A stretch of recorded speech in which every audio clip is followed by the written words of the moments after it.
Ho, ho, ho, ho, ho. Today I'm going to read you one of my favorite Christmas stories. It's called The Polar Express. So grab your cup of hot cocoa and let's go.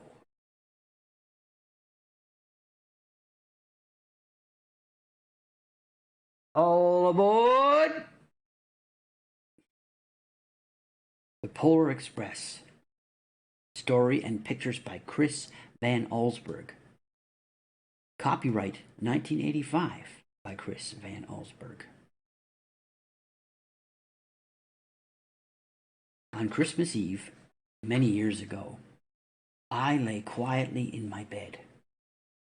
I did not rustle the sheets. I breathed slowly and silently.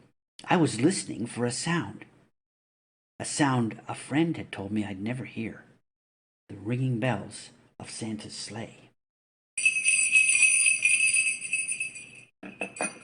There is no Santa, my friend had insisted, but I knew he was wrong. Late that night I did hear sounds, though not of ringing bells. From outside came the sounds of hissing steam and squeaking metal. I looked through my window and saw a train standing perfectly still in front of my house.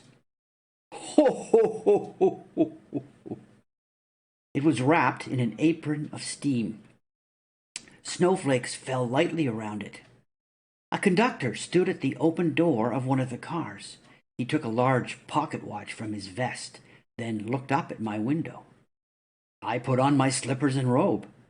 I tiptoed downstairs and out the door. All aboard! The conductor cried out. I ran up to him. Well, he said, are you coming? Where? I asked. Why, to the North Pole, of course, was his answer. This is the Polar Express. I took his outstretched hand and he pulled me aboard. The train was filled with other children, all in their pajamas and nightgowns. We sang Christmas carols and ate candies with nougat centers as white as snow. We drank hot chocolate as thick and rich as melted chocolate bars. Outside, the lights of towns and villages flickered in the distance as the Polar Express raced northward.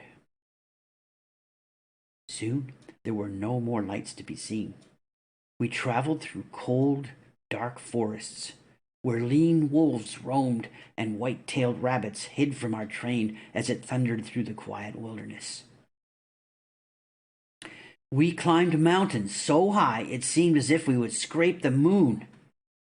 But the Polar Express never slowed down.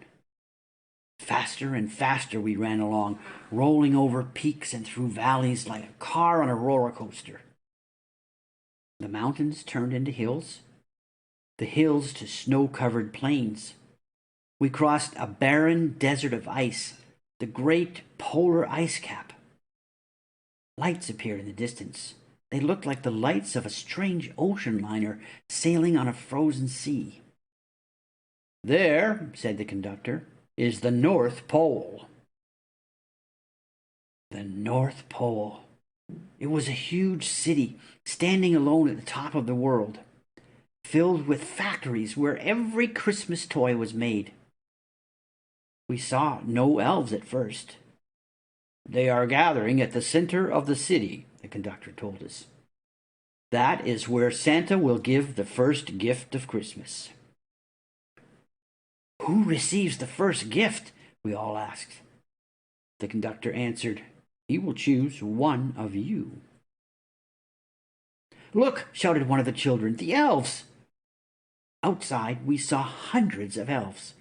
As our train drew closer to the center of the North Pole, we slowed to a crawl. So crowded were the streets with Santa's helpers. When the Polar Express could go no further, we stopped, and the conductor led us outside. We pressed through the crowd to the edge of a large open circle.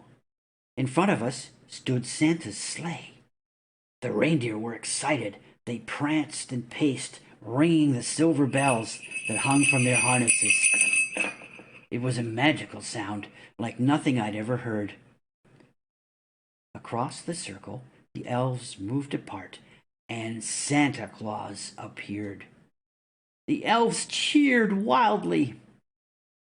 He marched over to us, and pointing to me, he said, "Let's have this fellow here." He jumped up into his sleigh. The conductor handed me up. I sat on Santa's knee, and he asked, "Now, what would you like for Christmas?" I knew that I could have any gift I could imagine. But the thing I wanted most for Christmas was not inside Santa's giant bag. What I wanted more than anything was one silver bell from Santa's sleigh. When I asked, Santa smiled. Then he gave me a hug and told an elf to cut a bell from a reindeer's harness. The elf tossed it up to Santa. He stood holding the bell high above him, and he called out, "The first gift of Christmas!" Ho, ho, ho, ho, ho, ho. The clock struck midnight as the elves roared their approval. Santa handed the bell to me, and I put it in my bathrobe pocket. The conductor helped me down from the sleigh. Santa shouted out the reindeers' names and cracked his whip. His team charged forward and climbed into the air. Santa circled once above us, then disappeared in the cold, dark polar sky. As soon as we were back inside the Polar Express, the other children asked to see the bell. I reached into my pocket, but the only thing I felt was a hole. I had lost the silver bell from Santa Claus's sleigh. "Let's hurry outside and look for it," one of the children said. But the train gave a sudden lurch and started moving. We were on our way home. It broke my heart to lose the bell. When the train reached my house, I sadly left the other children. I stood at my doorway and waved goodbye. The conductor said something from the moving train, but I couldn't hear him. "What?" I yelled out. He cupped his hands around his mouth. "Merry Christmas!" he shouted. The Polar Express let out a blast from its whistle, and it sped away. On Christmas morning, my little sister and I opened our presents. When it looked as if everything had been unwrapped, Sarah found one last small box behind the tree. It had my name on it. Inside was the silver bell. There was a note. "Found this on the seat of my sleigh. Fix that hole in your pocket." Signed by Mr. C. I shook the bell. It made the most beautiful sound my sister and I had ever heard. But my mother said, "Oh, that's too bad." "Yes," said my father, "it's broken." When I'd shaken the bell, my parents had not heard a sound. At one time, most of my friends could hear the bell. But as years passed, it fell silent for all of them. Even Sarah found one Christmas that she could no longer hear its sweet sound.